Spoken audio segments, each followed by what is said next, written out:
She took one bite of her mother-in-law's famous Thanksgiving gravy, and her blood ran cold. Not because it tasted bad, because it tasted wrong, metallic chemical. The kind of taste you only recognize if you've spent years as a nurse teaching children about household poisons. Rachel Bennett was 7 months pregnant, surrounded by 18 family members who had never accepted her. Married to a man she was starting to suspect she never really knew. And her mother-in-law was watching her Bennett, eat we need to speak with with the you. satisfied smile You're under of a arrest. predator watching its prey walk into a trap. What Rachel didn't know yet was that this wasn't Victoria's first victim. There were others, 3 dead, dozens poisoned. 25 years of secrets buried beneath charity galas and society smiles. What Victoria didn't know was that Rachel had just taken a sample of that gravy, and she was about to uncover a conspiracy that would destroy one of the most powerful families in Connecticut.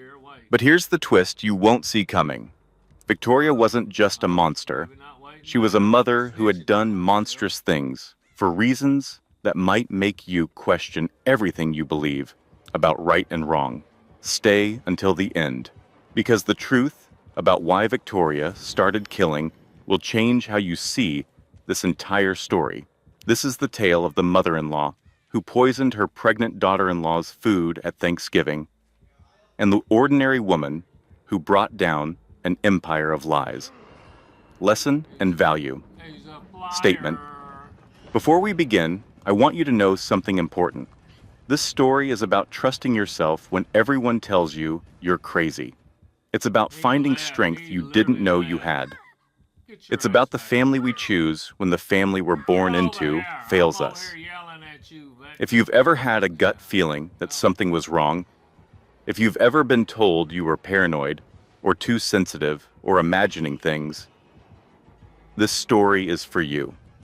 Your instincts exist for a reason, and sometimes listening to them can save your life. I took one bite of my mother-in-law's famous Thanksgiving gravy, and I knew. Not because I'm some kind of poison expert. I'm not a detective. I'm not a scientist. I'm a school nurse from Ohio who spends her days bandaging scraped knees and calling parents about head lice. I've spent 12 years wiping tears and checking temperatures and convincing 6-year-olds that yes, they really do need to go back to class after their tummy ache mysteriously disappears right before math. But when you've spent your whole life waiting for the other shoe to drop, when you've learned the hard way that family is just a word people use before they hurt you, when you've been bounced from foster home to foster home and learned to read danger in the smallest of signs, you develop instincts. And every instinct I had was screaming one thing.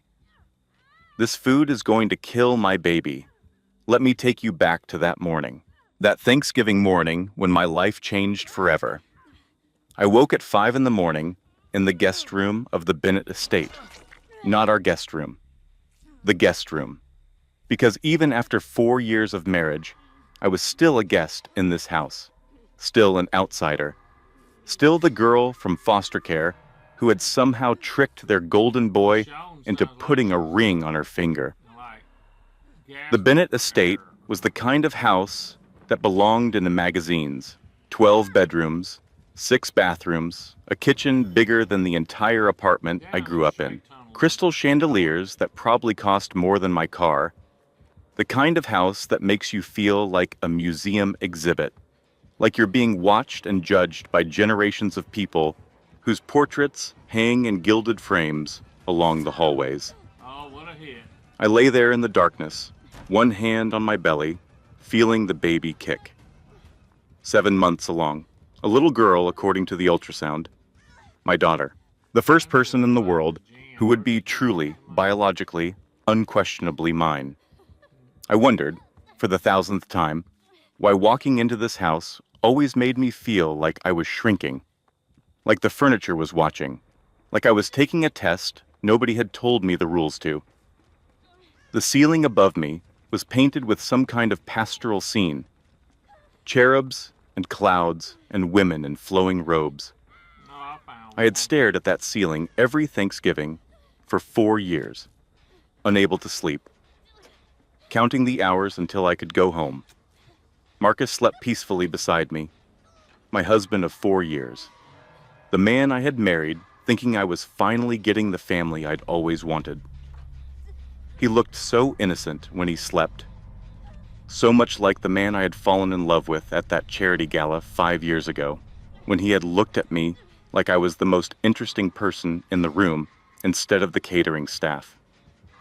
He'd been on his phone late last night, texting someone. The blue light had woken me up around midnight, and I had watched through half-closed eyes as he smiled at whatever was on his screen. When I asked who it was, he said, "Work." He always said, "Work." I got up to use the bathroom for the 4th time that night. Pregnancy, I thought, as I navigated around the antique furniture in the dark. The only time in your life when you're simultaneously starving and nauseous, exhausted and unable to sleep, needing to pee constantly, while your bladder gets used as a kickboxing bag by a tiny human with no concept of reasonable hours. The bathroom was bigger than my childhood bedroom. Marble floors, heated, a soaking tub that could fit 3 people. Gold fixtures that I was always afraid to touch, because what if I left fingerprints and Victoria noticed and made another comment about how people who weren't raised with nice things don't know how to take care of them. I caught my reflection in the mirror. Pale skin, dark circles under my eyes, hair that had started going gray at the temples even though I was only 34. The face of a woman who had seen too much, who had survived too much, who was 7 months pregnant and already exhausted. By 6:30, I gave up on sleep and went downstairs.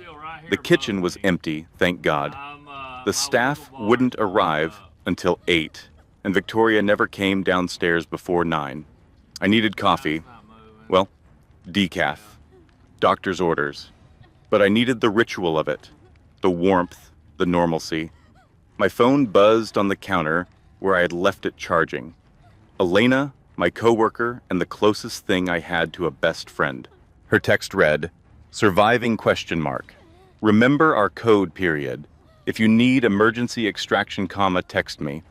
Cranberry sauce, and I will call with a fake school emergency period." I smiled despite everything and typed back, "Just got here last night period so far. Victoria has commented on colon, my weight gain open parenthesis, too much close parenthesis, comma, my shoes open, parenthesis 2, casual clothes, parenthesis, comma, and my plans for the nursery, open parenthesis, too small, close, parenthesis period. We are on track for a record period." Elena's response came immediately. "Drink water, period, breathe, period, and remember dash. You are not crazy, period. She is that bad, period. I believe you, period. I believe you." 3 words that meant everything. Elena had taught me something important over the years we'd worked together, sharing the nurse's office and the burdens of dealing with helicopter parents and underfunded schools. When everyone around you is gaslighting you, when they're all telling you that your perceptions are wrong, you need one person who sees the truth. One witness. One voice saying no, you're not imagining it. That one person can save your sanity. I made my decaf and sat at the breakfast bar, watching the sun come up through the floor-to-ceiling windows. The Bennett estate sat on 15 acres of manicured grounds, tennis courts, a swimming pool, a guest house that was bigger than most regular houses. All of it maintained by a staff of people whose names Victoria never bothered to learn. I had never belonged here. I had known it from the first time Marcus brought me home to meet his family, when Victoria had looked me up and down like I was a stain on her carpet and said, "Well, isn't she unexpected?" 4 years later, I was still unexpected, still wrong, still not enough. The family started arriving around noon, 18 people for dinner. The full Bennett clan, plus various hangers-on and society friends, who had nowhere else to go. Derek and Christina came first, Marcus's older brother and his wife. Derek was 40, successful, cold, the kind of man who looked through you rather than at you, unless you had something he wanted. He ran the family's real estate development company, the one Marcus worked for, the one that kept us tied to the Bennetts in ways I had never fully understood when I said I do. His wife, Christina, was 35, blonde and beautiful, in a cashmere sweater that cost more than my car payment. She had the kind of beauty that came from good genetics and better dermatologists, the kind that made other women feel inadequate just by existing. She barely looked at me when she walked in, but I noticed something, the way her eyes followed Marcus as he crossed the room to greet his brother. Just for a second, just a flicker of something that disappeared as quickly as it appeared. I filed it away. Another piece of a puzzle I did not want to solve. The other family members arrived in waves. Aunts and uncles whose names I could never keep straight. Cousins who looked at me with the same vague disapproval as everyone else. Family friends who had known the Bennetts for generations and clearly wondered what Marcus was doing with someone like me, all blonde, all polished, all looking at me like I was a stain on their expensive furniture. 4 years of marriage, and I was still the girl from foster care who had somehow tricked their golden boy into putting a ring on her finger.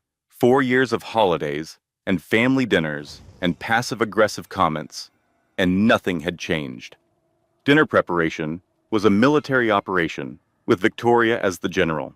She was 63 years old, silver-haired, perfectly poised, the kind of woman who had never worked a day in her life, but somehow managed to look exhausted by the burden of managing her wealth.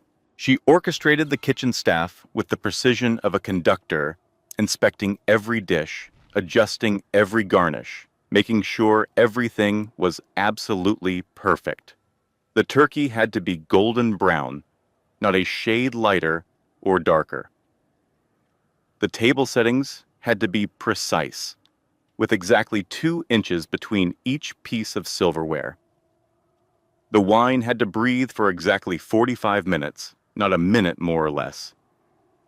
I tried to help once, early in my marriage.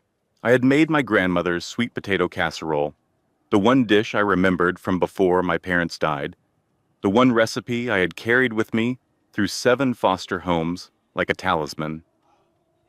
Victoria had taken one look at it and said, "How rustic. We'll put it on the side table where it won't clash with the presentation." I never brought food to a Bennett Thanksgiving again, and then Victoria turned to me with that smile, the one that never quite reached her eyes, the one that had haunted my nightmares for 4 years. "Rachel, dear," her voice dripped sweetness like honey over poison. "I made a special gravy just for you, bone broth base, extra nutrients for the baby. I know you've been tired." The way she said tired, like it was a character flaw, like growing a human being inside my body was some kind of weakness, like I should apologize for the circles under my eyes and the swelling in my ankles and the fact that I couldn't fit into the size 4 dress she had suggested I wear. "Thank you, Victoria," I said. "That's very thoughtful of you." The gravy boat landed in front of me with a soft clink, dark brown, steaming, smelling of herbs and meat drippings. It looked beautiful. It smelled delicious. And Victoria was watching me with an intensity that made my skin crawl. Everyone watched as I spooned it over my mashed potatoes. I took a bite. Something was wrong.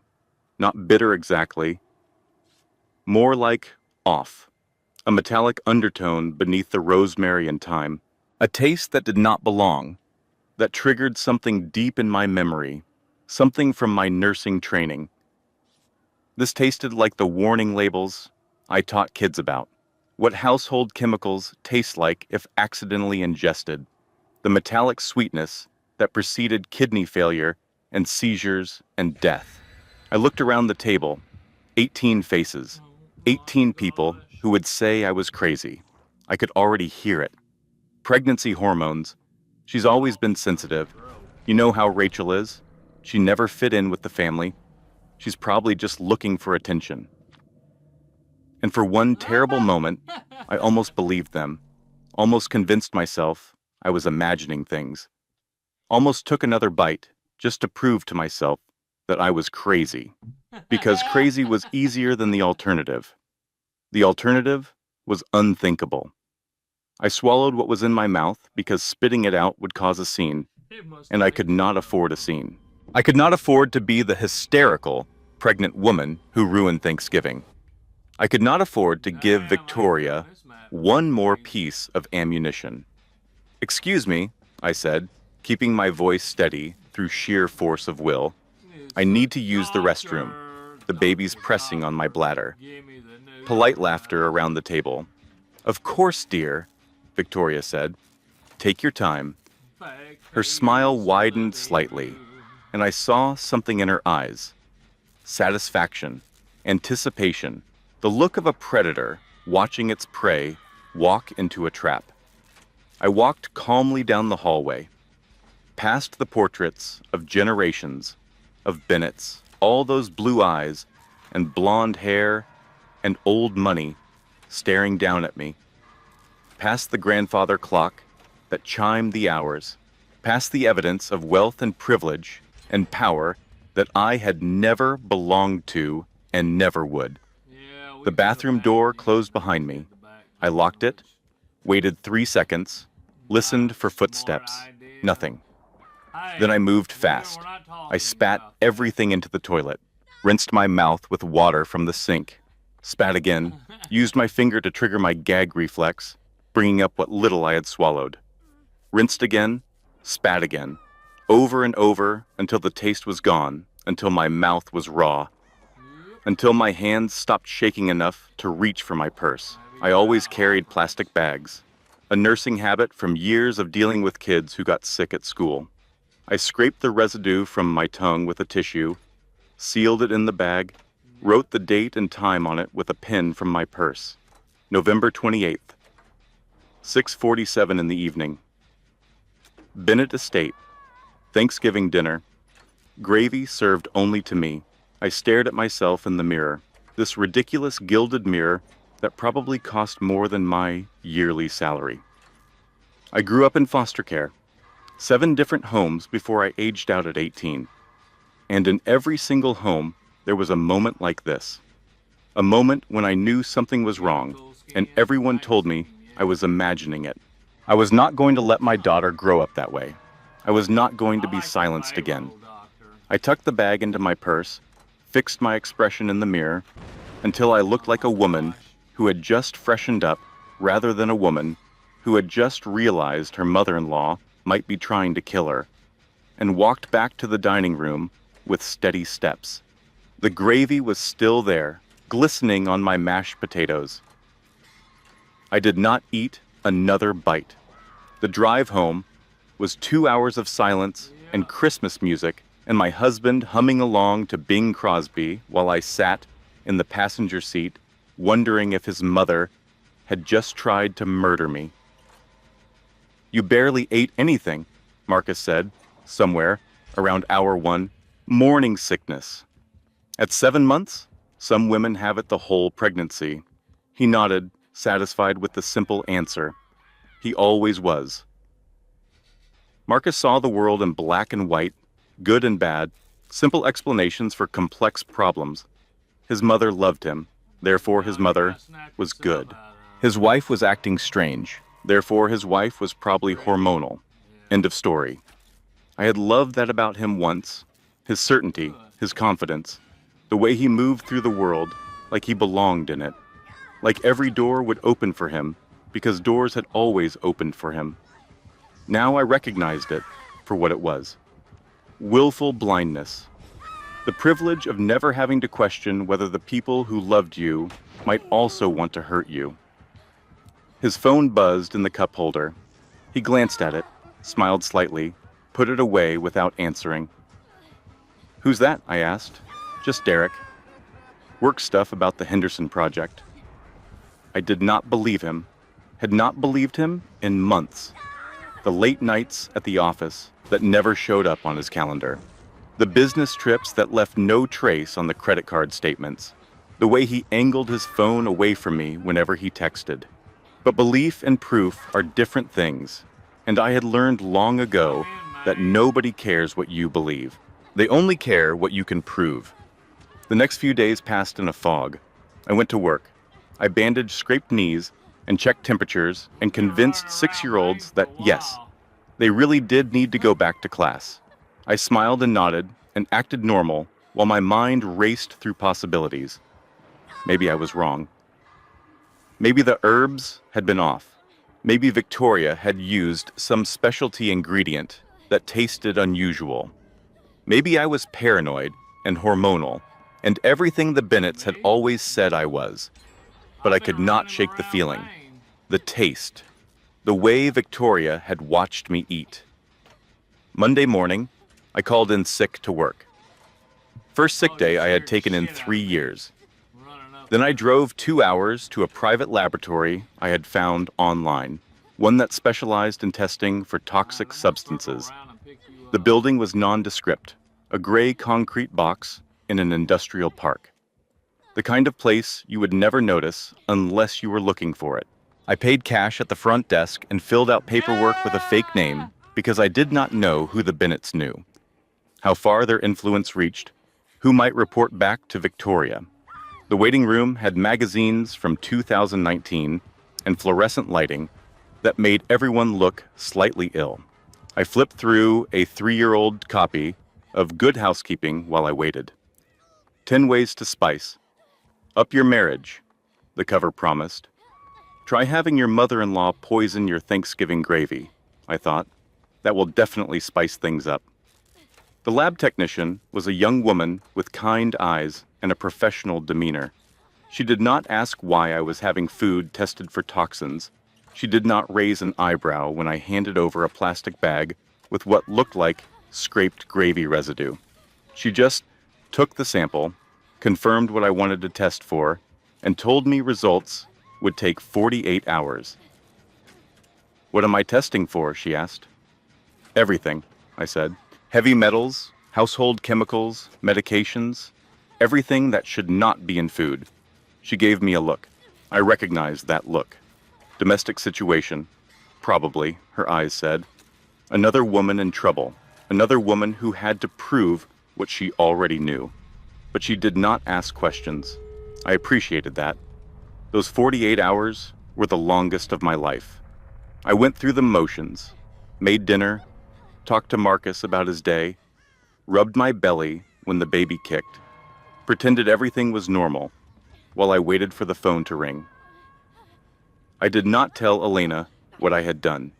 I did not tell anyone. Because if I was wrong, if the test came back negative, then I would know for sure that I was crazy. That Victoria was just a difficult mother-in-law, not a murderer, that I was letting my childhood trauma color my perception of reality. And if I was right, I could not think about that. Not yet. The call came on Wednesday afternoon at 3:17. I was sitting in my car in the parking lot of the elementary school, unable to go inside, unable to face the normalcy of my job, when my entire world might be about to collapse. "Mrs. Bennett?" The lab tech's voice was careful, measured, the kind of voice you use when you are about to deliver bad news. "The sample you submitted tested positive for ethylene glycol. I knew what that was. Every nurse did. Antifreeze? She continued. The concentration was significant. Based on the amount you described in the original sample, if someone consumed the full portion..." She trailed off. She did not need to finish. "We're talking about a potentially lethal dose," she said. "Definitely enough to cause kidney damage. Possibly enough to cause organ failure." My vision went gray at the edges. The parking lot tilted. I gripped the steering wheel to keep myself upright. "And for a pregnant woman?" I asked. The words came out in a whisper. She was quiet for a moment. "I would recommend contacting the police," she said finally. "This is not accidental contamination. Someone put this in your food deliberately. And Mrs. Bennett, if you're pregnant, you need to see a doctor. Even a small amount of ethylene glycol can affect fetal development." I hung up the phone, sat in my car, stared at the brick wall of the school where I had worked for 12 years. For 26 years, I had been taught to doubt myself. Every foster home, every caseworker, every teacher who looked at my file and decided I was troubled before they ever met me. Every adjustment period, every time I knew something was wrong and was told I was imagining it. For once in my life, I was not imagining anything. That night, I showed Marcus the lab report. I waited until dinner was over, until the dishes were done, until we were sitting in the living room of our modest house that was so different from the Bennett estate. Then, I handed him the piece of paper that confirmed his mother had tried to kill me. He read it 3 times. His face cycled through emotions I had never seen before. Confusion, denial, anger, fear, something that looked almost like recognition, like a memory surfacing that he had tried very hard to bury. "This has to be a mistake," he said finally. "The lab ran it twice. My mother would never..." "The gravy was only served to me. She made it special. Just for me. You're talking about my mother." He was getting angry now, his voice rising. "My mother. This is insane. Insane."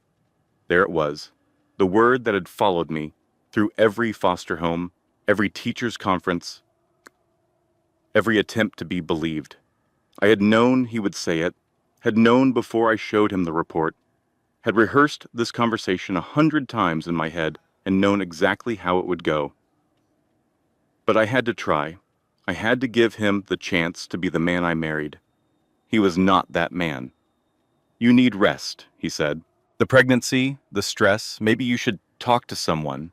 A professional." My voice came out quiet. "Deadly. You're choosing her. You're actually choosing her. I'm not choosing anyone. I'm trying to be rational here. You're accusing my mother of attempted murder based on one lab test. What would I need for you to believe me, Marcus? A body? Your daughter's body?" He flinched. Actually flinched, like I had hit him, but he did not change his answer. "I think you need to get some sleep," he said. "We can talk about this in the morning, when you're thinking more clearly." He went upstairs. I heard him on the phone a few minutes later, his voice low and urgent. I could not hear the words, but I could guess who he was calling. Victoria. I slept on the couch that night, or rather, I lay on the couch in the dark, staring at the ceiling, one hand on my belly, feeling my daughter kick. "I'm going to protect you," I whispered, "whatever it takes. Whatever I have to do. I'm not going to let her hurt you." But I did not know how. I did not know who to trust. I did not know if anyone would believe me. I was completely, utterly alone. Within 48 hours, the family closed ranks. Marcus's aunt called, concerned about my mental health. She had heard I was under a lot of stress, she said. She had heard I was making accusations about poor Victoria. She thought perhaps I should talk to someone, get some rest. Remember that pregnancy can do strange things to a woman's mind. Derek left a voicemail suggesting I get help before this embarrasses everyone. His voice was cold, clipped. The voice of a man who had already decided I was the enemy. The family lawyer sent a letter, a formal letter, on expensive letterhead, warning about the consequences of defamatory statements, warning about the legal action the Bennett family was prepared to take if I continued to spread malicious lies about Victoria Bennett. And Marcus moved to the guest room. To give me space, he said, to let me calm down, to wait until I was thinking more clearly. I sat on the floor of the nursery, surrounded by baby clothes I had bought secondhand because we could not afford new. And I realized the truth. I had no one, no parents. They died in a car accident when I was 8, and I had been alone ever since. No siblings, no extended family, no one who remembered my birthday, or knew my favorite color, or cared whether I lived or died. I had thought marrying Marcus would give me a family. I had thought I was finally finding what I had searched for my whole life. Instead, I had given myself to a family that had never wanted me, never accepted me, and was now trying to destroy me. The baby kicked, a strong one, right against my ribs. I pressed my hand against my belly. "I have you," I whispered into the darkness. "I'm supposed to protect you, and I don't know how, but I was going to figure it out." I had survived foster care. I had survived losing my parents. I had survived being told I was worthless and unwanted and too much trouble. I was going to survive this too. Elena showed up at my door 3 days after Thanksgiving with a bag of takeout in one hand and a bottle of sparkling cider in the other.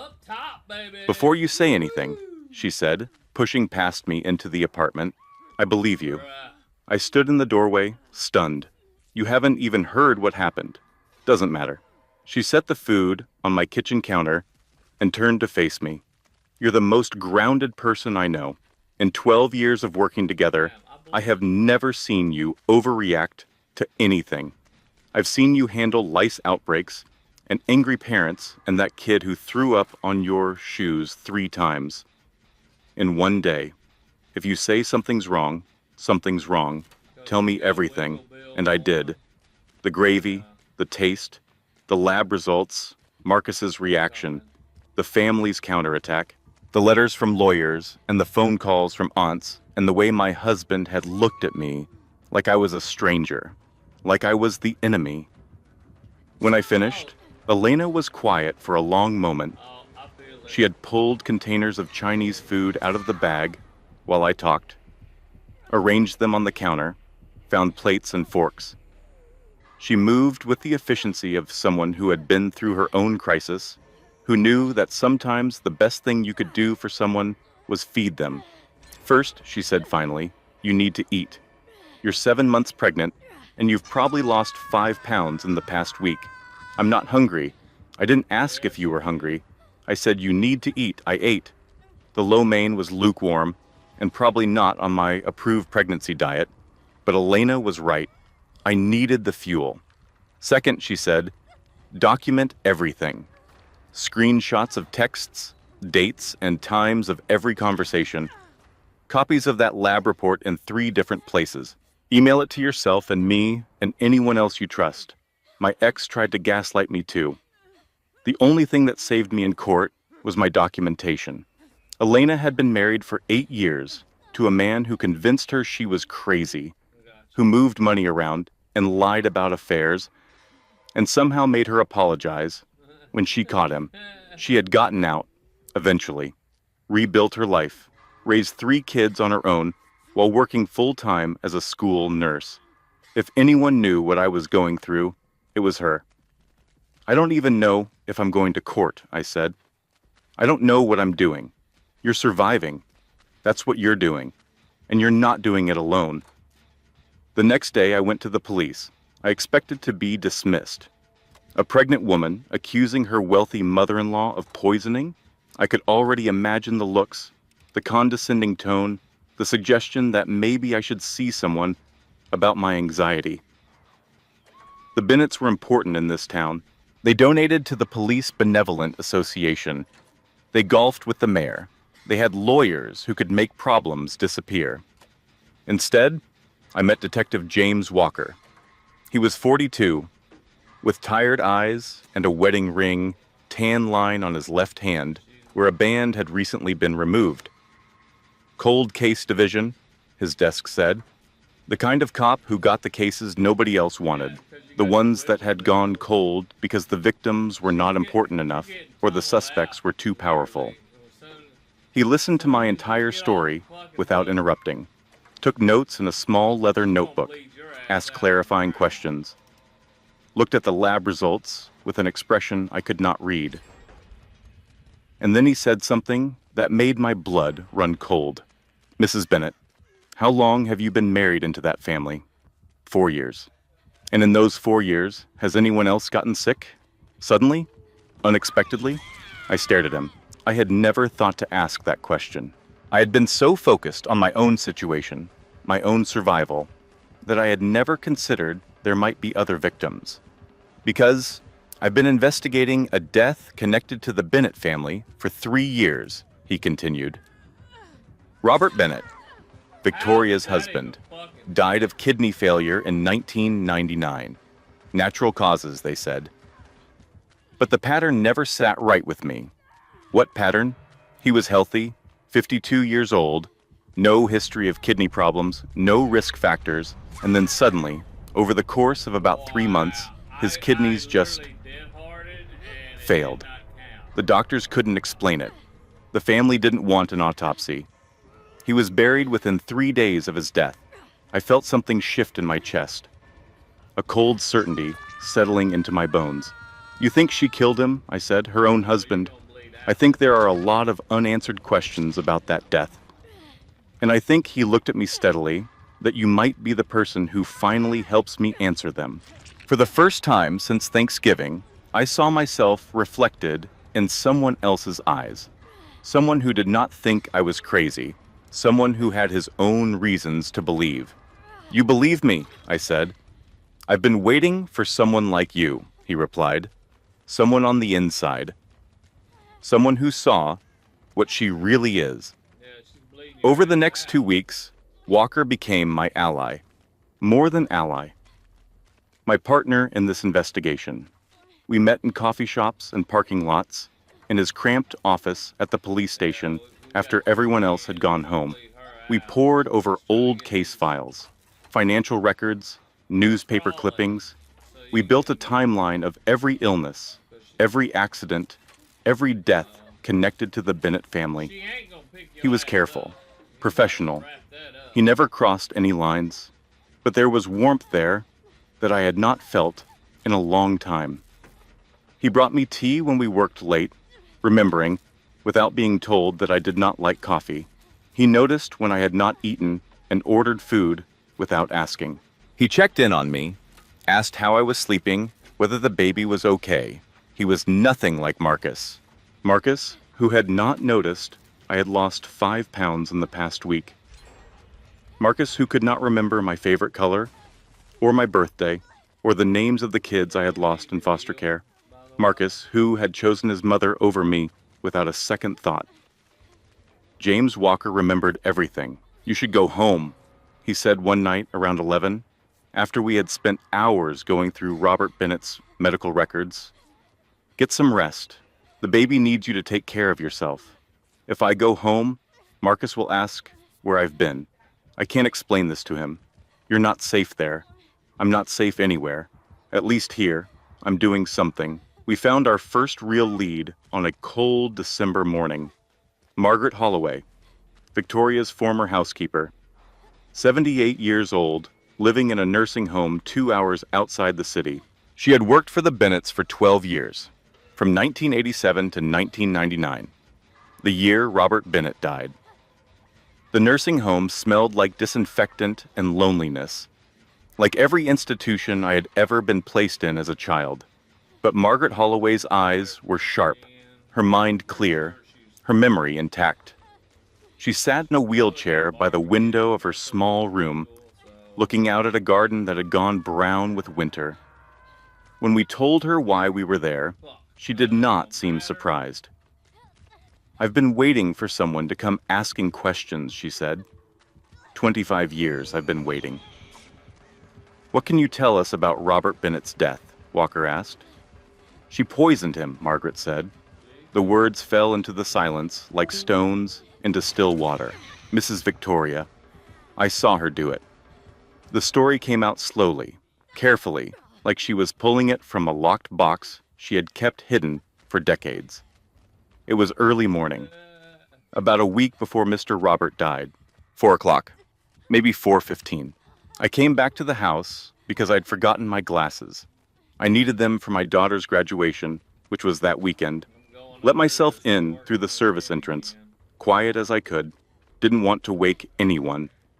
And what did you see? Mrs. Victoria was in the kitchen, in her robe, hair down. I'd never seen her less than perfectly put together before. She had a small bottle in her hand, brown glass, no label. She was pouring something into Mr. Roberts' coffee maker, drop by drop, very careful, like she was following a recipe. Margaret's hands trembled, but her voice stayed steady. The voice of a woman who had carried this secret for too long and was finally ready to let it go. I told the police, she said. After he died, I gave a statement, told them exactly what I saw. The detective nodded and wrote everything down, said he'd look into it, said they took all reports seriously. But nothing happened, Walker said. Nothing ever happens to the Bennetts. Margaret's laugh was bitter, the laugh of someone who had learned that lesson the hard way. The detective retired 2 months after Mr. Roberts' funeral. Full pension, new house. The case was closed as natural causes, and I was quietly let go. Victoria fired you. Mrs. Victoria said they needed to reduce staff after the funeral. Budget concerns, she said. But she looked at me when she said it, looked right into my eyes. She knew I'd talked. She knew I'd seen something.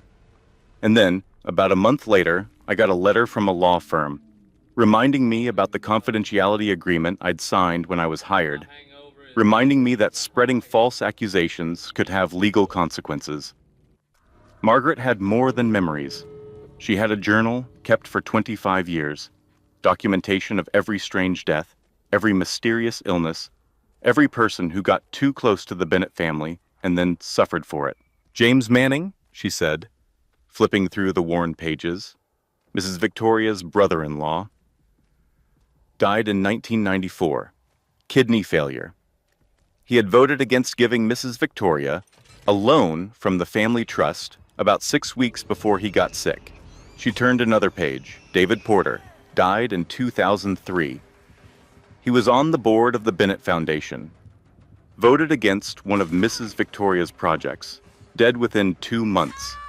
More pages, more names, more patterns. We have a witness, I told Walker that night, sitting in his car in the parking lot of the nursing home. We have evidence. We have the lab results. This is it. This is enough. I actually believed it. I should have known better. We went back to the nursing home 3 days later to take Margaret's formal statement on video. Proper documentation that could be used in court. Evidence that could not be dismissed or explained away. She was gone. Transferred, the administrator told us. Family decision. No forwarding information. Her emergency contact authorized the move, the administrator explained, checking her records. A Mrs. Victoria Bennett. The trap had been closing around me for days, and I had not even seen it. Victoria had been watching. Of course she had been watching. She had spent 25 years covering her tracks, eliminating threats, silencing anyone who got too close to the truth. Did I really think she would let some nursing home interview destroy everything she had built? How did she even know we were here? I asked Walker. He shook his head, grimly. She has connections everywhere.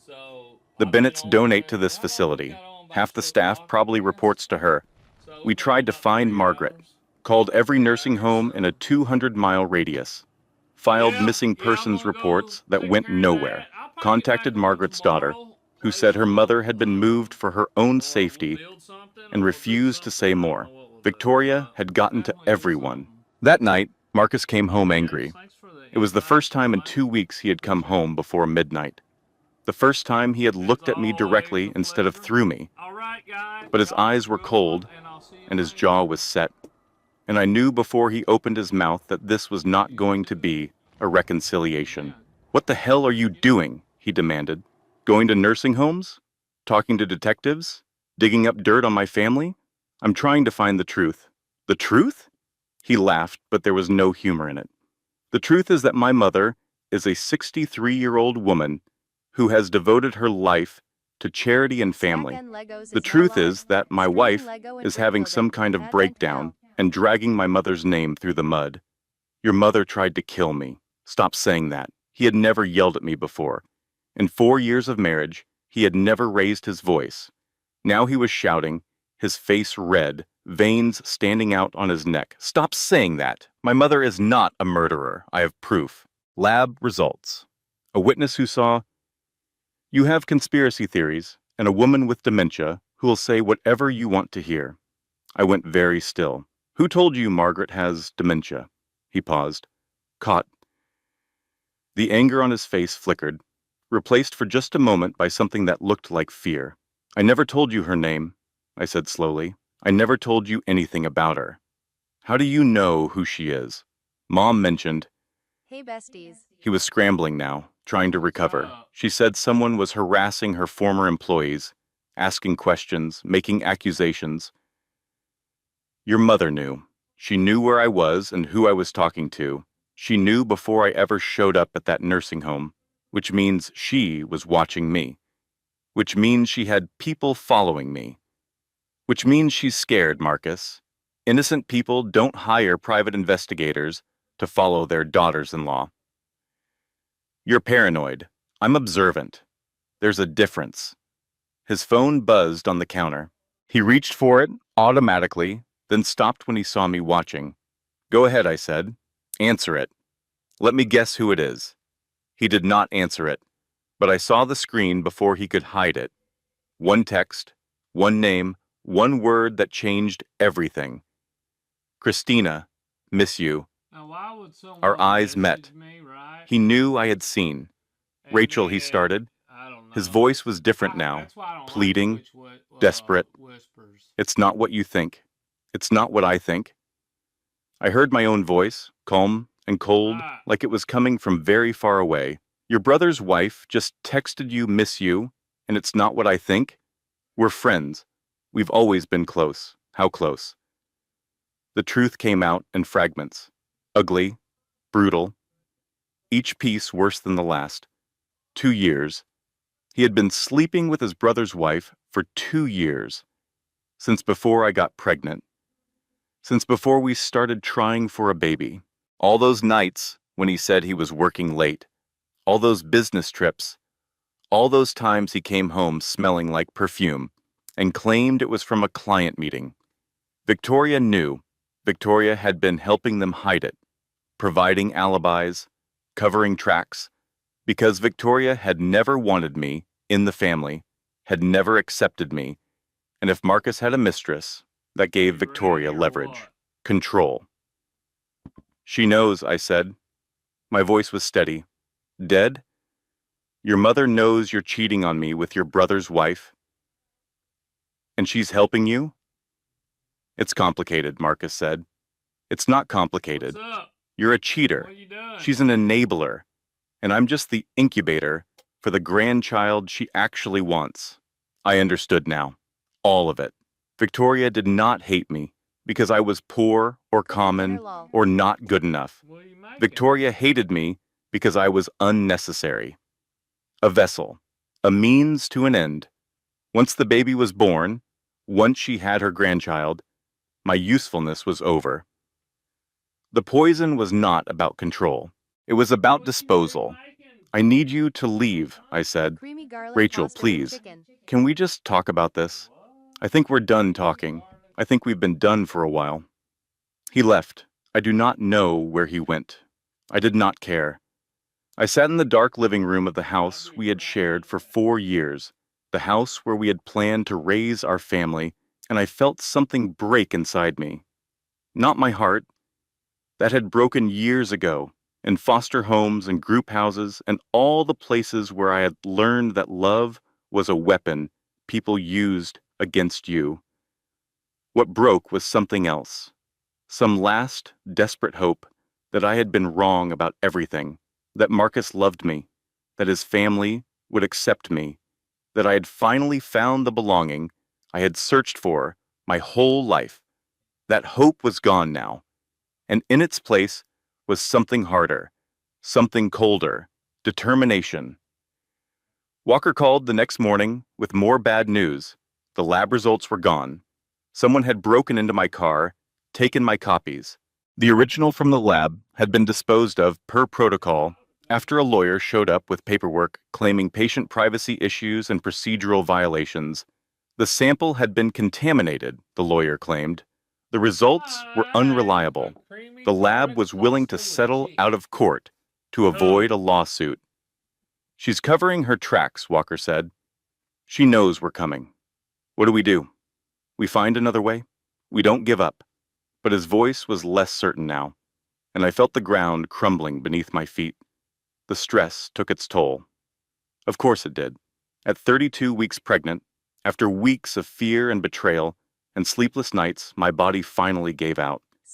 I woke up in a hospital bed with monitors beeping and an IV in my arm and a doctor telling me I had gone into early labor. They had stopped the contractions, but I needed complete rest. Complete rest and no stress and regular monitoring, and if I did not take care of myself, if I did not prioritize the baby's health over everything else, I could lose her. Walker was there when I woke up, sitting in the chair beside my bed, still wearing yesterday's clothes, like he had been there all night. Marcus was not. I lay there, hand on my belly, feeling the baby move, still alive, still fighting. My daughter, who had survived everything I had survived, who was still holding on despite it all. I'm sorry, I whispered to her. I'm sorry I couldn't protect you better. I'm sorry I brought you into this family. I'm sorry I'm not stronger. But even as I said it, I knew it was not true. I was strong. I had survived foster care, nursing school, 7 different homes before I turned 18. Years of being told I was worthless and unwanted and too much trouble. I was going to survive this too. 3 days in the hospital.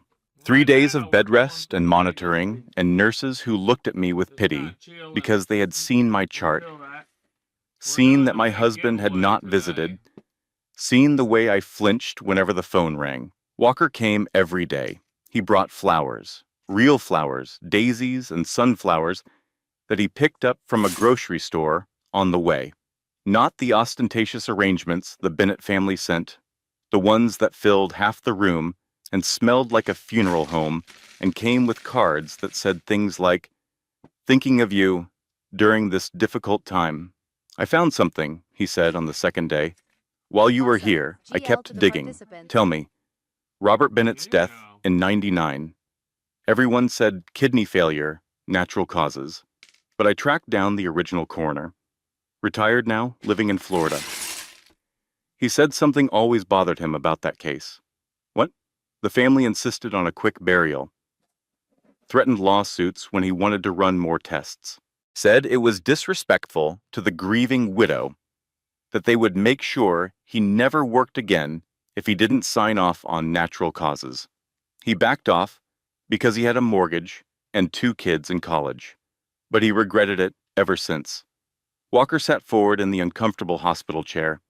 He told me something I've never forgotten. He said, "When families fight that hard against the truth, there's always a reason. The truth is expensive. That's why they're willing to pay anything to bury it." There was a knock at the door. A woman entered, and for a moment I did not recognize her, without the country club polish, without the designer clothes and perfect makeup, and the mask she wore around the Bennett family. Christina. I expected cruelty, expected gloating. The mistress come to survey the damage, to see the wife laid low, to stake her claim on the man she had stolen. Instead, she closed the door behind her, looked at Walker, looked at me, and said, "I'm not here to apologize for Marcus. What he did, what we did, was wrong. But that's not why I'm here." "Then why are you here?" "Because Victoria is planning something, and I think you need to know." She sat down in the other visitor's chair. Her hands were trembling slightly. She looked tired, I realized. Worn, like she had not slept in days. What followed was a story I had not expected. Finally on holidays. When I married Derek, she said, I was pregnant, 2 months along. We hadn't planned it, but we were happy. I thought we were happy. Finally on holiday. She What paused, do you mean? gathered herself. Victoria was attentive, more attentive than she'd ever been to me before. She brought me special teas, special supplements. What you mean, Cletus? For the baby, she said, to make sure the baby was healthy, to make sure I was taking care of myself. What happened? I lost the baby at 4 months. Christina's voice was flat. The voice of someone telling a story they had told themselves 1,000 times. The voice of someone who had learned to survive by not feeling. Doctors couldn't explain it. Everything had been fine at the 12-week ultrasound, strong heartbeat, good development, and then suddenly, nothing.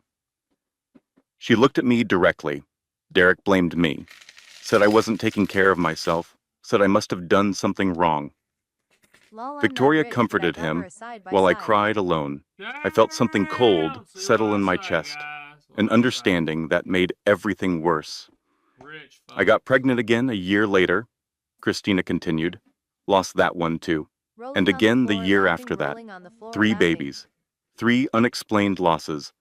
And every single time, Victoria was there with her teas and her supplements and her special care. She leaned forward. I never thought, who thinks their mother-in-law is poisoning them? It's insane. It's the kind of thing crazy people believe. So I told myself it was bad luck. Told myself some women just couldn't carry pregnancies. Told myself it was my fault somehow. Even though the doctors couldn't find anything wrong. But you don't believe that anymore, Walker said. Christina shook her head. After I heard what she did to you, she said to me, I started thinking, started remembering, the timing of those miscarriages, the teas Victoria insisted I drink, the way she watched me, the same way she watched you at Thanksgiving.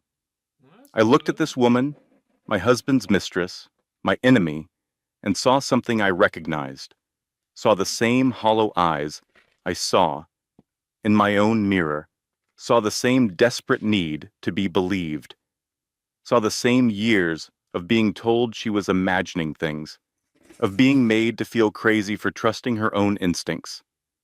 She did the same thing to you, I said. I think she's been doing it to everyone, Christina replied. Anyone who threatens her control, anyone who gets too close to her sons, anyone who might take them away from her. And I think it's time we stopped her. We built a new alliance that day. Rachel, Christina, Walker, an unlikely team united by a common enemy. I should have hated Christina. Part of me did hate her, for the affair, for the betrayal, for the way she had smiled at me across family dinners while sleeping with my husband. But hate was a luxury I could not afford. I needed allies. I needed people who knew Victoria, who had access to the Bennett family, who could help me find the proof I needed.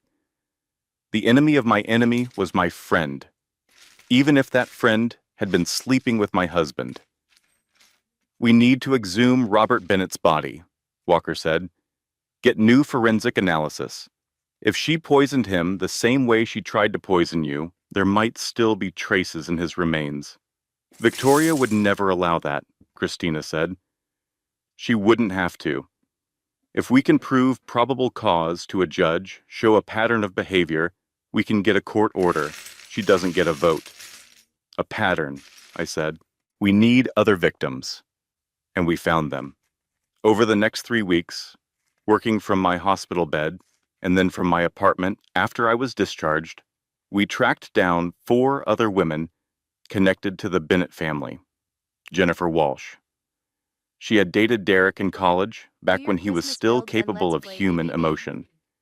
She developed sudden severe gastrointestinal illness during her senior year, right around the time she and Derek were talking about getting engaged. The illness lasted 3 months and nearly cost her the semester. She broke up with Derek while she was still in the hospital, and the illness mysteriously cleared up within weeks. Samantha Reed. She had been engaged to Marcus before me.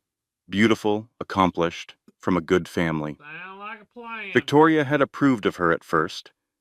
But then Samantha started asking questions about the family finances, about Robert Bennett's death, about why there were so many gaps in the family history. She developed sudden severe anxiety, panic attacks so bad she could barely leave her house. She broke off the engagement and moved across the country. 3 years later, she killed herself. The official cause was depression, but her sister told us Samantha had never been depressed before she met the Bennetts, had never had a panic attack in her life until Victoria started sending her special herbal supplements for stress. Patricia Moore. Damn. She had worked as Victoria's personal assistant for 2 months in 2010.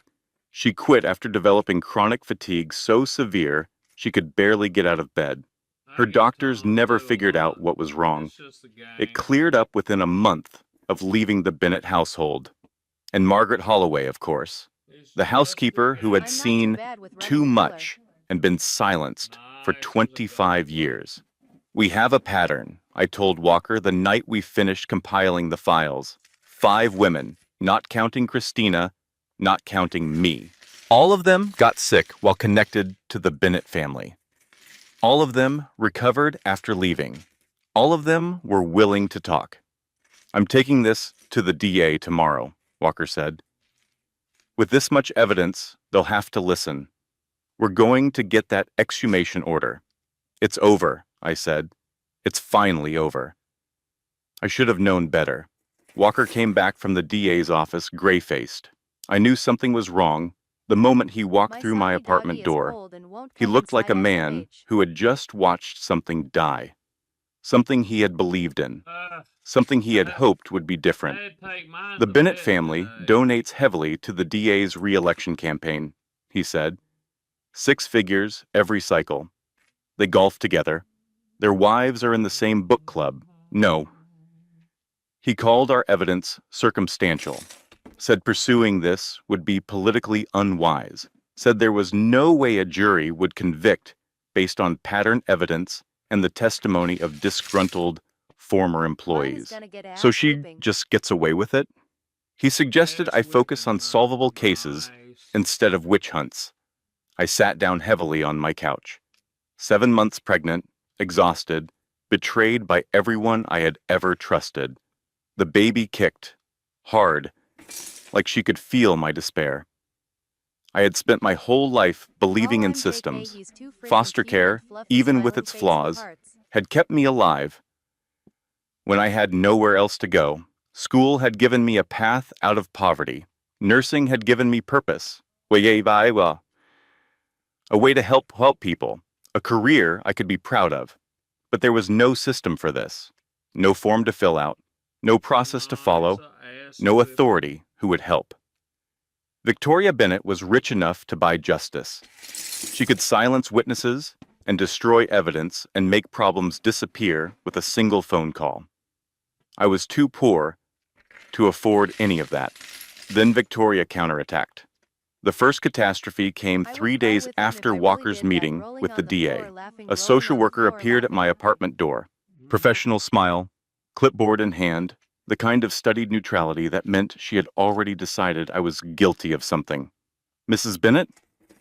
I'm with Child Protective Services. We've received an anonymous report about your living situation and would like to conduct a welfare check. A welfare check? The report alleged that you're experiencing a mental health crisis, that you've been making violent threats against family members, that there are concerns about your ability to care for a child. I haven't made any threats. I haven't done anything wrong. The report mentioned obsessive behavior and paranoid delusions. The social worker's voice was carefully neutral. She was just doing her job. She had no idea she was a weapon being wielded by a murderer. We're required to investigate all reports involving children. I'm not even showing signs of a mental health crisis. I'm scared because someone tried to poison me.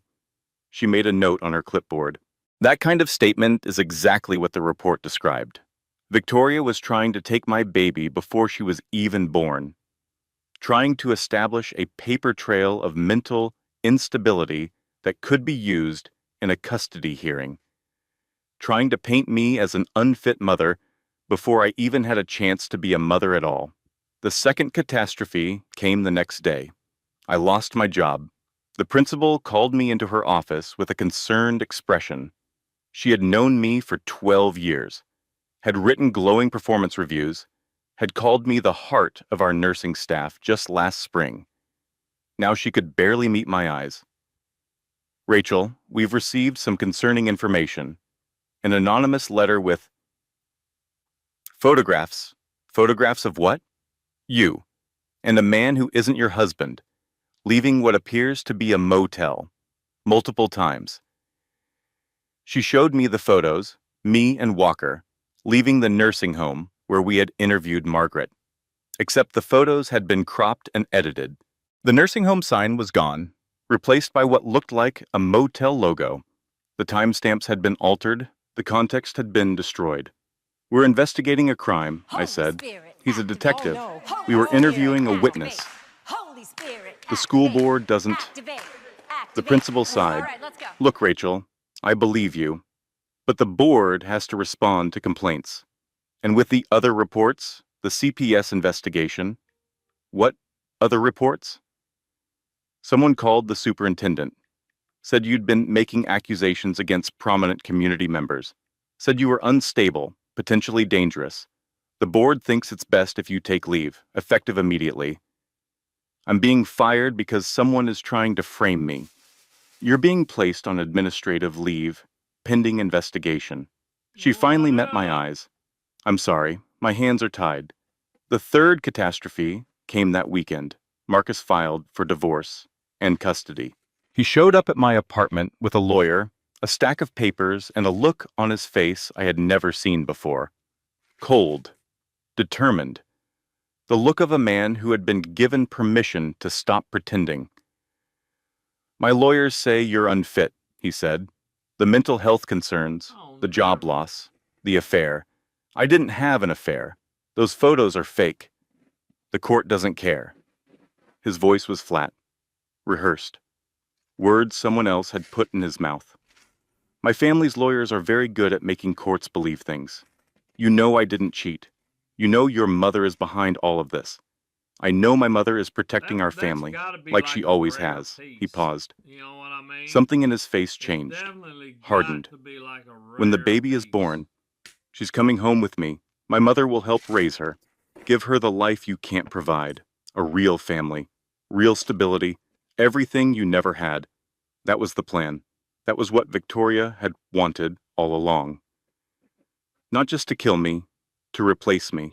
To take the baby and raise it as a Bennett, without the inconvenient mother who had never been good enough, who had never belonged, who was just a vessel for the grandchild Victoria actually wanted. I had thought I was fighting for my life. I was wrong. I was fighting for my daughter's soul. That night, I sat on the floor of what would have been the nursery, the room I had painted sage green, the color of hope, the crib I had assembled myself because Marcus was always too busy, the mobile of stars and moons I had found at a thrift store and cleaned up until it looked almost new. I thought about giving up, really thought about it. What was the point? Victoria had won. She would always win. She had money and lawyers and connections and a family that would lie for her. She had a system that did not care about justice, only about convenience. She had been doing this for 25 years, and no one had ever stopped her. I had nothing. No family, no job, no evidence, no hope. For the first time in my life, I understood why people disappeared, why they stopped fighting, why they let the world roll over them and crush them and keep moving without a second thought. It would be easier, so much easier. My phone rang. Elena. I heard, she said, about the job, the divorce, all of it. I'm coming over. Don't, I can't. I didn't ask. I'm coming. You don't get to be alone right now. You don't get to give up. You hear me? I didn't survive an abusive marriage and rebuild my entire life from nothing just to watch my best friend surrender to some rich bitch with a poison collection. She showed up with ice cream and a folder full of printed documents. "What's this?" I asked. "What every woman with a crazy mother-in-law needs to know.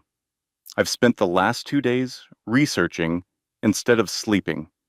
Grandparents' rights in this state, custody precedents, how to fight when the other side has more money, how to document evidence that can't be destroyed." She sat down beside me on the nursery floor. "You're not alone, Rachel. You've never been alone, even when you felt like you were. And we're not done. Not by a long shot." An hour later, Walker called.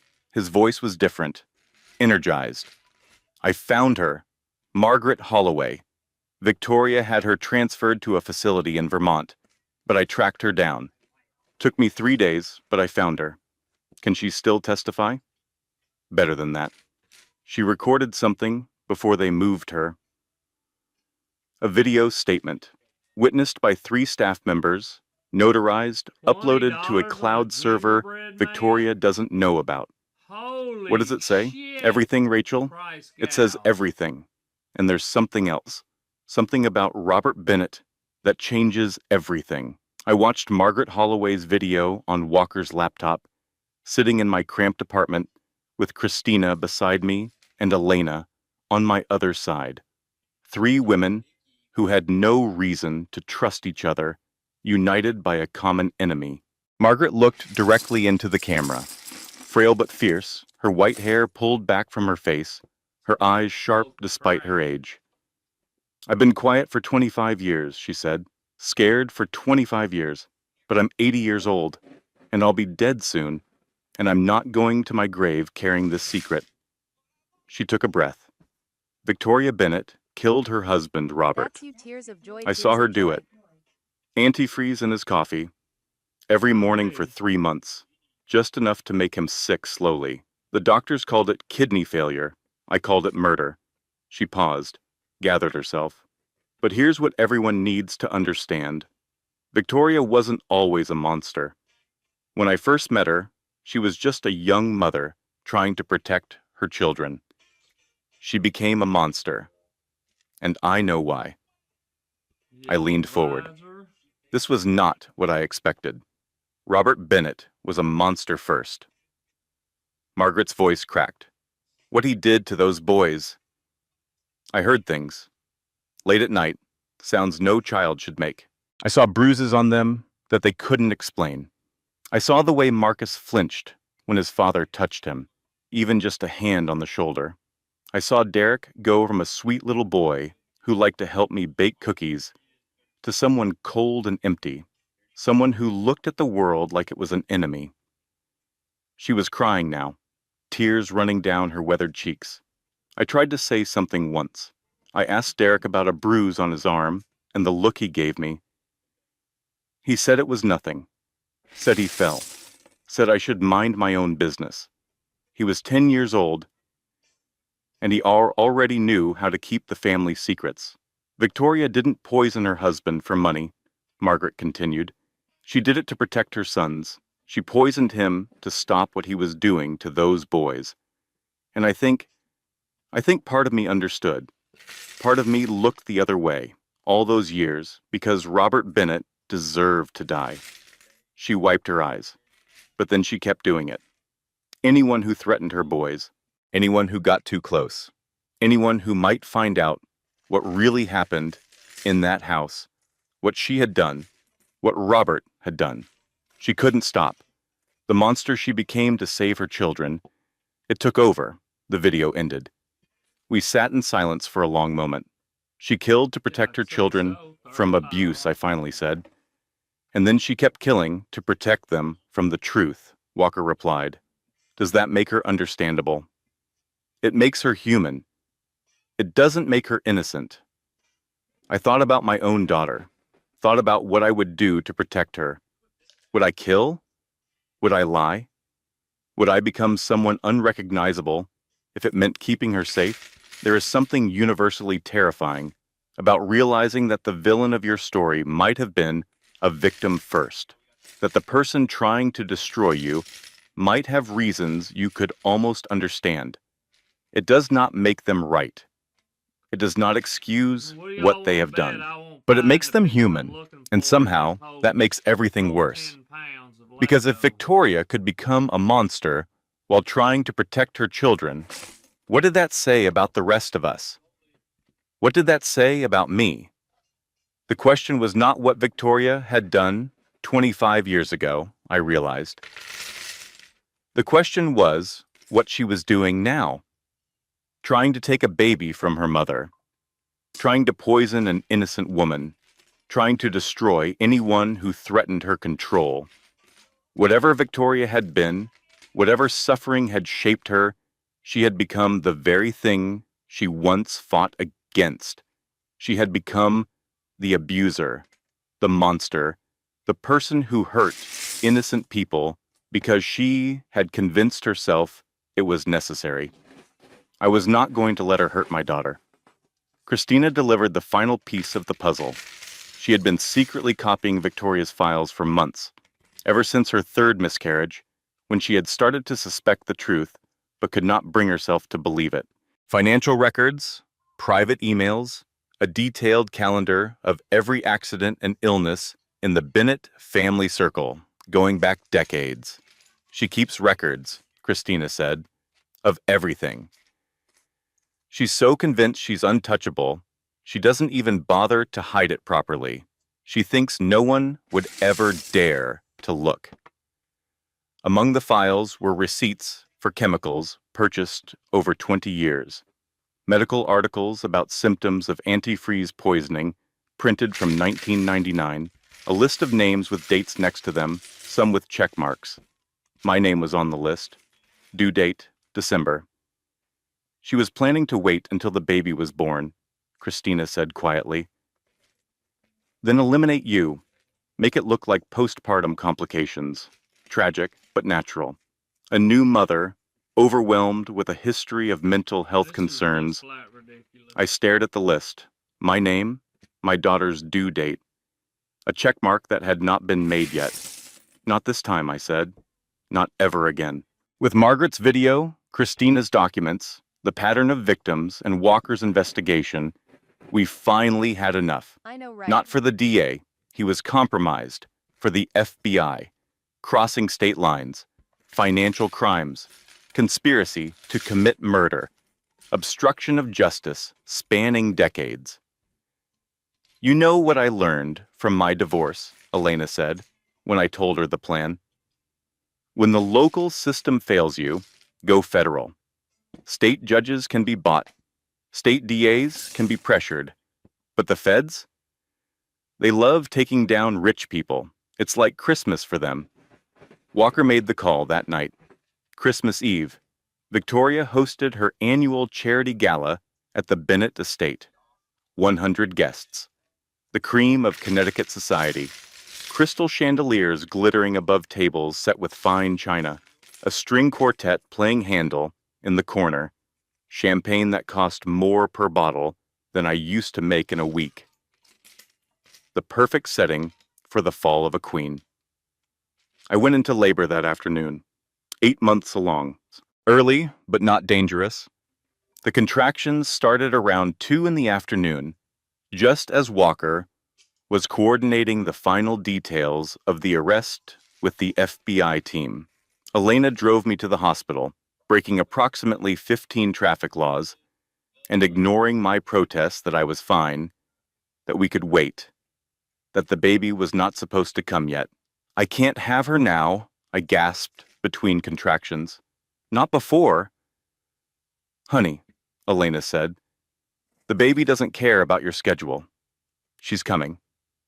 The delivery room was a blur of pain and fear, and doctors telling me to breathe. Marcus was not there. I had not called him. I did not want him there. Walker was there, though, standing in the corner of the room, on his phone, coordinating the arrest, but there. Present, bearing witness. The FBI team was in position. Agents dressed as catering staff, as guests, as valets. They had been planning this for weeks, ever since Walker made the call that set everything in motion. The takedown would happen during the party. Maximum public humiliation. All Victoria's supporters, all her society friends, all the people who had enabled her and covered for her and looked the other way, they would all see exactly who she really was. Ellie Margaret Bennett was born at 6:23 in the evening on Christmas Eve. 6 pounds, 2 ounces, dark hair, blue eyes that would probably change, 10 fingers, 10 toes. Perfect. I held my daughter for the first time, and every fear, every fight, every moment of despair dissolved into something else. Love. Pure, fierce, terrifying love. The kind of love that would make me kill to protect her. The kind of love that would make me die to keep her safe. For just a moment, I understood Victoria, understood what she had felt 25 years ago when she realized her husband was hurting her sons, understood the desperate, savage love that had driven her to poison and murder. But I was not going to become Victoria. I was not going to let that love twist me into a monster. I was going to protect my daughter the right way, through truth, through justice, through building a world where she would never have to be afraid. I'll never let anyone hurt you, I whispered to my newborn daughter. Never. Elena sat beside my bed, crying happy tears. Walker stood by the door, phone in hand, waiting. Do it, I said. Now. While I'm here with her. End it. The Bennett Gala was in full swing when FBI agents walked through the front door. I watched it happen on Walker's phone, propped up on my hospital bed with my newborn daughter sleeping against my chest. Watched the agents move through the crowd like shadows. Watched Victoria's face when she saw them coming. Her expression cycled through surprise, then confusion, then recognition, then something that looked almost like relief, like she had been waiting for this moment for 25 years, like part of her had always known it would end this way. Victoria Bennett, the lead agent said, his voice cutting through the string quartet, you are under arrest for the murder of Robert Bennett, the attempted murder of Rachel Bennett, and multiple counts of assault with intent to cause harm. The guests gasped. Champagne flutes froze mid-sip. Somewhere, someone dropped a glass, and the sound of shattering crystal echoed through the suddenly silent room. This is absurd, Victoria said. Her voice was ice. This is harassment. My lawyers? Your lawyers are being arrested as we speak. Conspiracy to obstruct justice. Derek pushed forward through the crowd. Mother, what's happening? Marcus was there too, pale, shocked, looking like a boy who had just watched his whole world collapse. This is that woman, Victoria spat. Your wife. She's done this. She's destroyed everything I built. Walker held up his phone so Victoria could see the screen. Me, in my hospital bed. Ellie, in my arms. No, Victoria, I said. You destroyed everything yourself. I just turned on the lights. The breakdown happened fast. Victoria's mask cracked. The society matron, the charity queen, the perfect mother, all of it fell away. You don't understand, she screamed. I did everything for my boys. Everything. Robert would have destroyed them. I protected them. Ma'am, the agent started. Anything you say, I saved them. Yeah, it's I saved them definitely from their gotta be father. like rare I saved them from the monster he was. And I would do it again. 1,000 times. I would do it again. Derek and Marcus stared at their mother, hearing for the first time the truth of their childhood. The What? abuse, the murder, the decades of lies and secrets Yeah, I and get covering some up. of the mayonnaise. What is she I'm talking looking about? for a Derek plate. asked. His voice was small, lost. The voice of a boy, not a man. Dad, Marcus whispered. She's talking about Dad? Victoria realized what she had said, in front of 100 witnesses, all of it recorded on a dozen phones. The confession she had hidden for 25 years finally spoken aloud, and I watched, from my hospital bed, with my newborn daughter in my arms, as the woman who had tried to destroy me was led away in handcuffs, screaming into the Christmas night. 3 months after the arrest. Spring was coming, the snow was melting, the trees were starting to bud, and Marcus Bennett showed up at my apartment for the first time since everything fell apart. He looked broken, thinner, older, the golden boy of the Bennett family, tarnished, beyond recognition. His clothes were rumpled, like he had stopped caring about appearances. His eyes were red-rimmed, like he had been crying or drinking, or both. "I want to explain," he started. "There's nothing to explain. I didn't know. About my father, about what she did. I didn't know." I looked at him, really looked at him, for maybe the first time since I had married him, and I saw him clearly. He was not evil. He was not a monster. He was a boy who had been abused and traumatized and raised by a woman who had protected him in the worst possible way.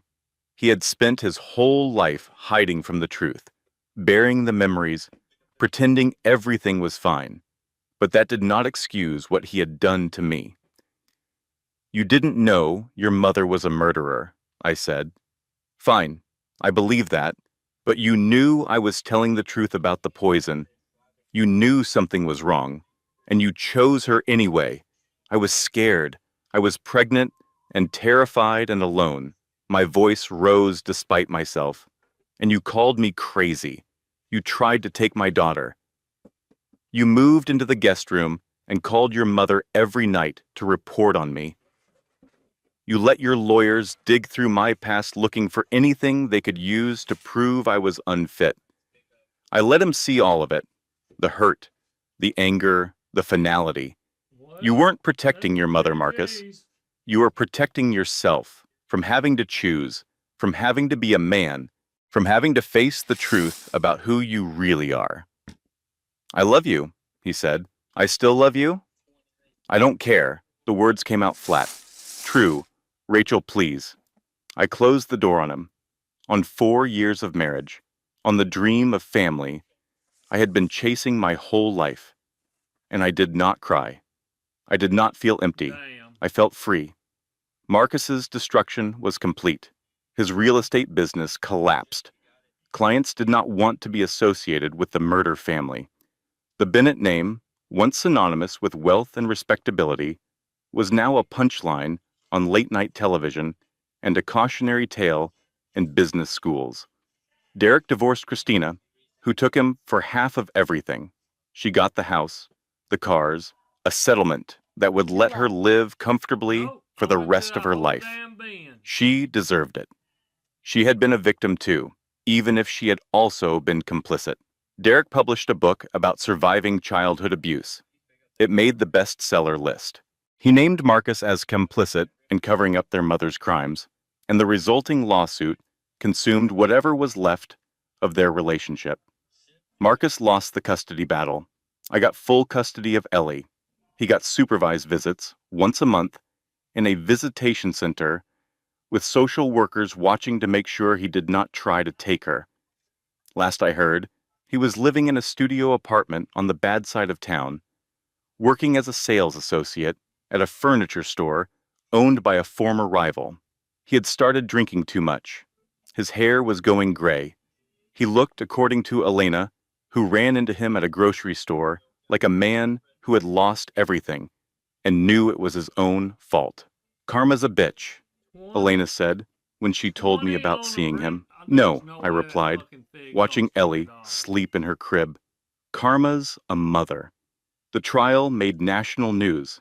Victoria Bennett, society matron and charity queen, accused of murder and attempted murder spanning 25 years. The media loved it. A real-life soap opera, they called it. A story too twisted for fiction. Margaret Holloway testified via video from her nursing home. She told the story of Robert Bennett's abuse and Victoria's response. She described what she had seen in the kitchen that morning, the brown bottle, the drops of poison, the careful precision. Christina testified in person. She told the story of her 3 miscarriages, the teas and supplements Victoria had insisted she drink, The years of believing her own body had failed her. 4 other women told their stories. The pattern of mysterious illnesses. The recoveries that happened only after they left the Bennett orbit. The years of self-doubt and gaslighting and being told they were imagining things. And I testified. I told the story of the Thanksgiving gravy, the taste that did not belong, the lab results that confirmed my worst fears, the destruction that followed when I tried to tell the truth. The defense tried sympathy. Abused wife protecting her children, they argued. A mother who did terrible things for understandable reasons. It did not work. Victoria Bennett may have had reasons for what she did to Robert Bennett, the prosecutor said in closing, but she didn't stop there. She spent 25 years poisoning anyone who threatened her control, not her children's safety. Her control. She tried to kill a pregnant woman and steal her grandchild. That's not a protective mother. That's a predator. The jury deliberated for 2 days. Verdict, guilty on all counts. Sentence, life without the possibility of parole. Victoria was led away, without screaming this time, without drama. She walked with her head high, her spine straight, the same perfect posture she had maintained her whole life. At the courtroom door, she paused, turned. Her eyes found mine across the crowded room. "Take care of my grandchild," she said, quiet, almost gentle. "She's my child," I replied. "Not yours, never yours." The door closed behind her. 6 months after the trial, James Walker took me to dinner, a quiet restaurant in a town where nobody knew either of us.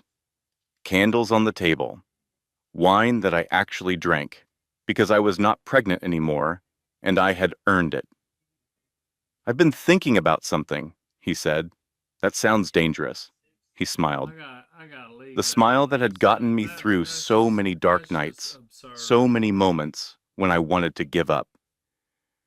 "I've been thinking about how brave you are, how you never stopped fighting, even when everyone told you to, even when it would have been easier, how you believed in yourself when no one else did. I had help," I said.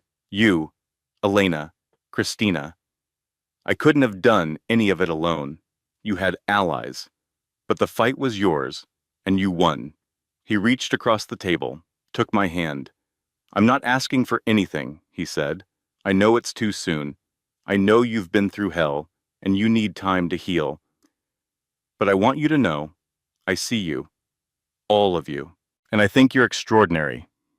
I looked at this man, this good man, this honest man, this man who had believed me from the very first moment when no one else would, and I felt something I had not felt in years. Hope. Not for a fairy tale, not for a rescue. I did not need to be rescued.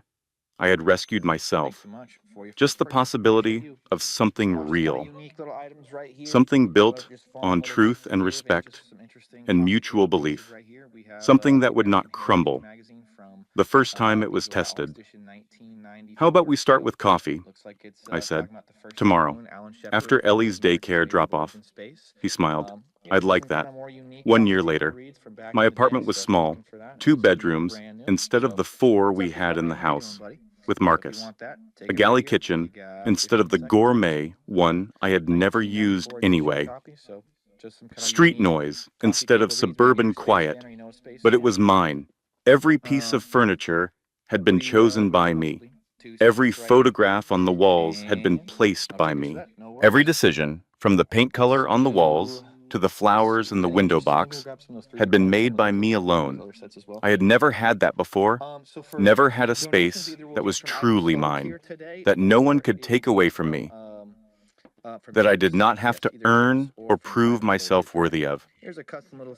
Ellie's room was painted sage green, the same color I had chosen for the nursery in the house I had shared with Marcus. Are you bidding on The stuff? color of hope, the color of growth. The walls were covered with photographs. Ellie at the park, laughing at pigeons. Ellie with Elena's kids, covered in finger paint. Ellie with James's daughters, Emma and Sophie, who had appointed themselves her honorary big sisters. Just like that. Thank you very much. Thanksgiving arrived again, and I dreaded it Waiting for for you to weeks. drop on 3D DVD. printed The B1. anniversary of the worst day of my life.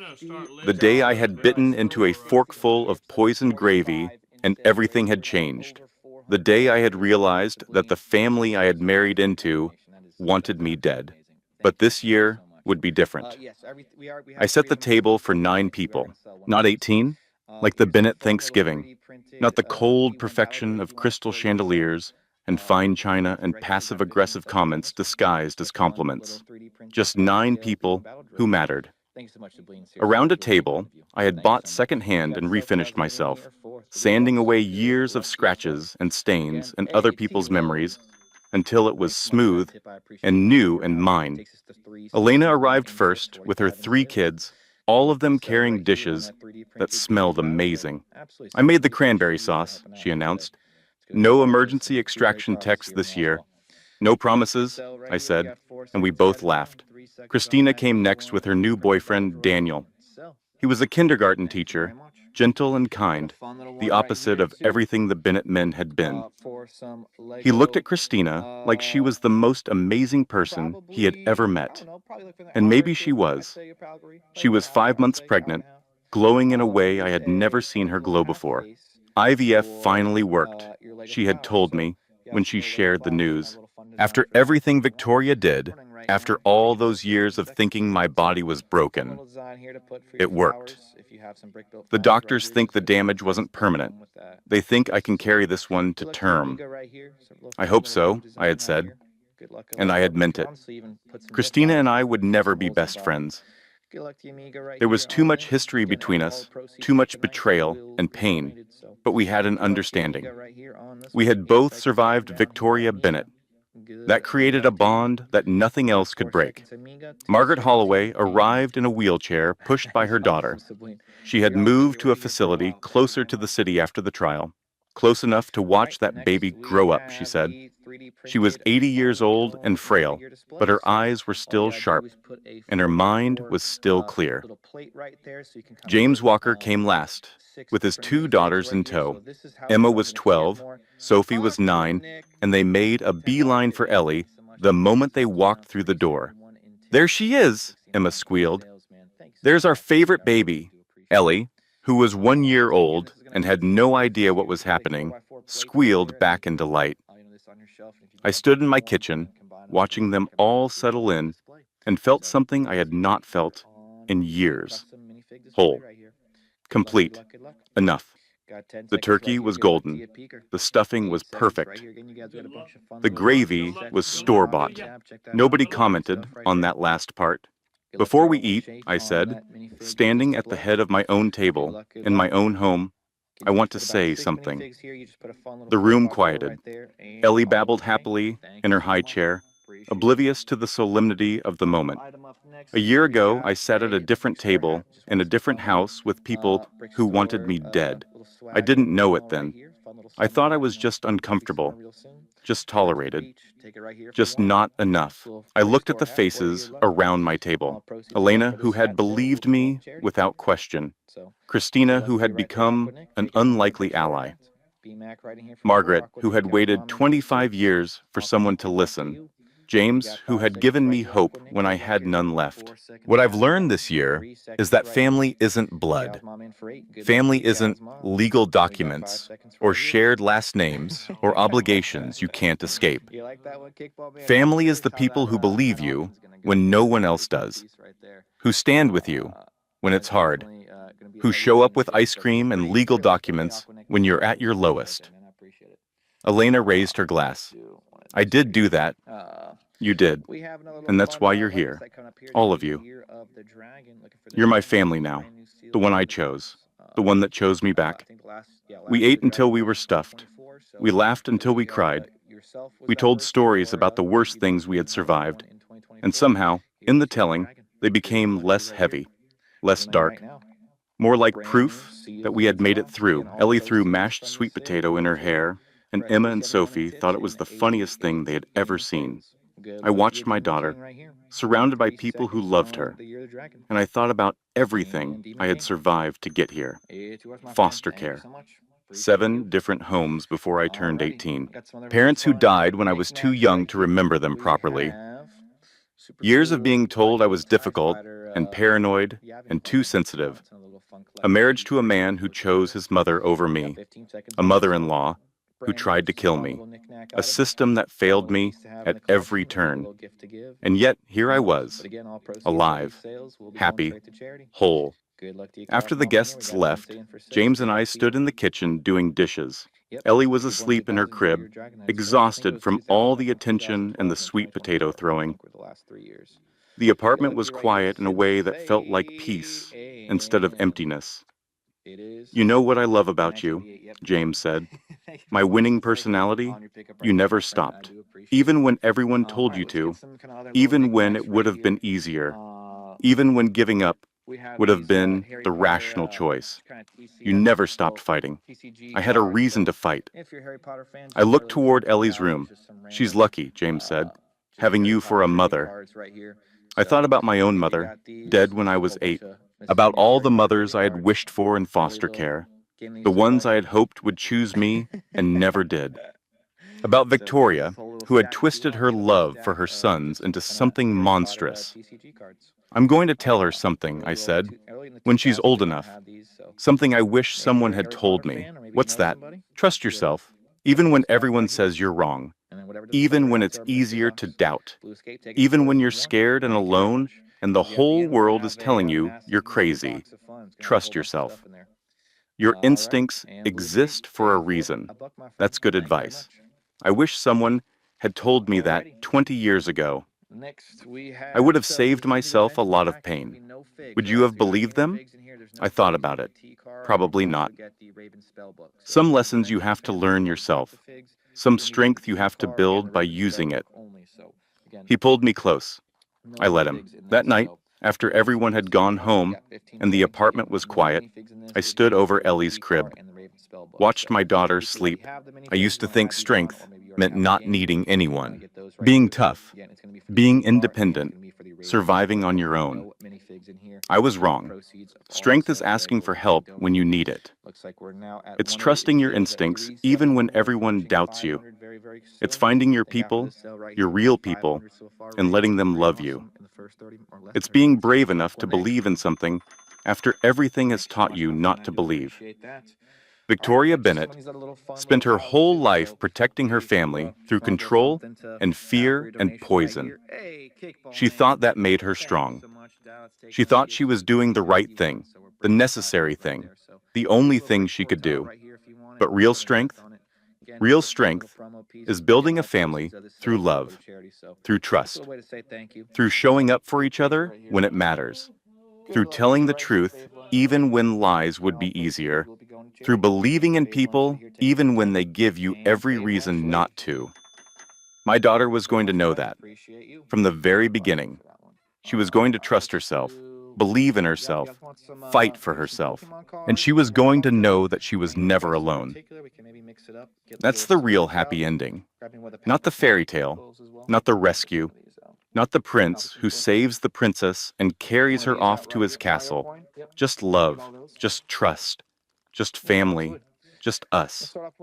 If this story moved you, if you found yourself holding your breath during the dark moments and cheering during the victories, if you wanted to stand up and applaud when those handcuffs clicked shut on Christmas Eve, then do me a favor, hit that like button. It tells me you want more stories like this.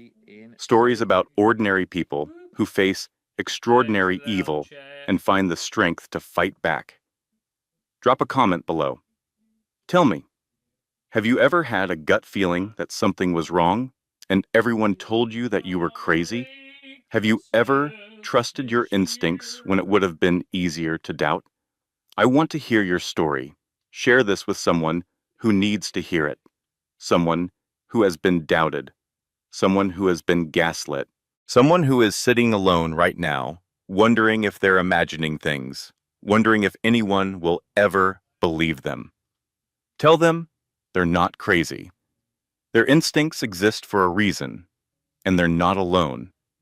And if you haven't already, subscribe to this channel and turn on notifications, because every week I bring you stories of ordinary people who faced extraordinary evil and won. Stories about the strength we don't know we have until we need it. Stories about the family we choose when the family we're born into fails us. Remember, trust yourself. Your instincts exist for a reason. The voice inside you that says something is wrong, listen to it. The feeling in your gut that won't go away, pay attention to it. You're not crazy, you're paying attention, and that might just save your life. I'll see you in the next story. One more thing before we dive in. If this story moves you, if it makes you think, if it reminds you of something you've been through or someone you know, do me a small favor. Hit that subscribe button and turn on notifications. That way, you'll never miss a story like this one. And if you know someone who needs to hear that they're not crazy, that their instincts matter, that they deserve to be believed, share this with them. Sometimes a story is exactly what someone needs to find their courage. Now, let's begin. And that is the story of Rachel Bennett, a school nurse from Ohio who trusted her instincts when everyone called her crazy, who fought for her daughter when no one else would, who proved that ordinary people can defeat extraordinary evil when they refuse to stay silent. The meaning of this story is simple, but powerful. You don't need to be special to be strong. You don't need money or connections or a powerful family behind you.